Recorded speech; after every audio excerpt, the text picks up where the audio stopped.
Assalamu alaikum wa rahmatullahi wa barakatuh. This is your brother, Dr. Imam Musa Azam. Quick thought that came to me, I thought it would be beneficial for everybody to know. I had a meeting with the individual who has done extensive research in multi-religiosity, and what he does is to look into to see where the religion is under attack. He is not interested only in Christianity or Judaism or Islam, generally speaking, any religion. So what he has come up with is very alarming. What he shared with me is that the public school is a dead zone for the religion. With the current trend that is going on right now, what they're teaching in a very subtle manner our children is to believe whatever they think is right and do whatever they believe without any hesitation. That literally robs people of the belief in the higher authority. And in different religion, they would give different names. And generally speaking, that is referred as God.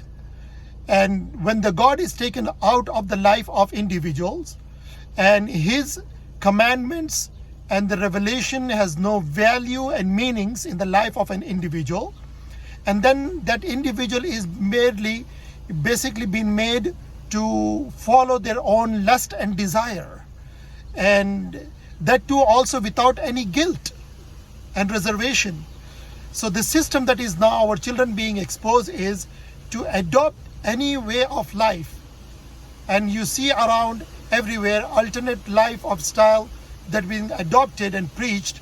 Marry whomever you wish, same sex or opposite gender don't matter, and adopt any children if you would like to be considered as a parent. You don't have to have a children and a family as it is ordained in the religious setting and preached by the prophets and messengers. And God Almighty has required us to have a healthy family lifestyle in our lives.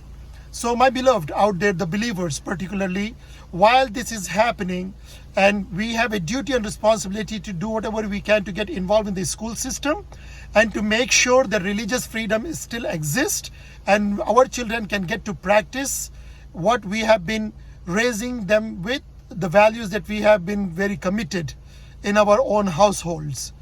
And until such thing happens, we as individuals, we as concerned family members and parents, mentors, aunts, uncles, elder siblings, or the preachers have got to do our job to make sure the Islam or the religion stays in the life of our children while they're still going on to the public schools to seek their secular education.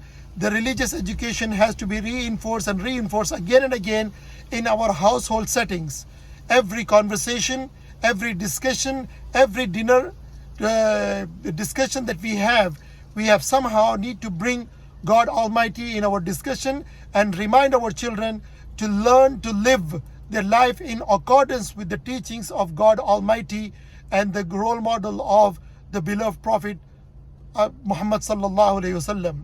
So I thought it would be very important for me to share with you. I simply cannot come to terms to drive away from the meeting without sharing these thoughts with everybody out there who could benefit. It is in a very systematic manner. Our children are being taken away from the religious teachings and they've been discouraged to follow the religious authority or to discuss this issue even with them. As they said, if you want to talk to the religious authorities, they will discourage you to not to think freely and do what you believe is right.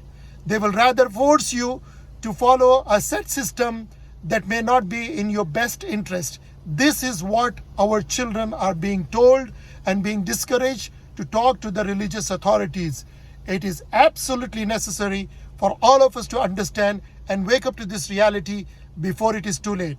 I hope that I have conveyed the message loud and clear, and we will do our due diligence in order to maintain God in our lives. Thank you. Wassalamu alaikum wa rahmatullahi wa barakatuh.